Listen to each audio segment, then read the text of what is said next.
எனில் வாரும் என் இயேசுவே, என்றும் என்னோடு உறவாடவே.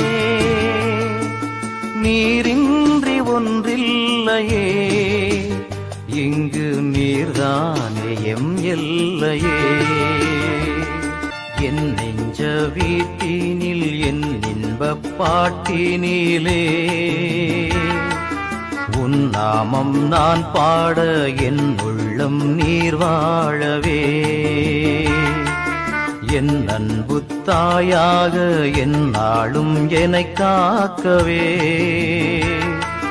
என் சொந்தம் நீயாக என் வாழ்வும் நீயாகவே. தேவா எழுந்து வா, தேடும் அமைதி தா, உனை அழைத்தேன்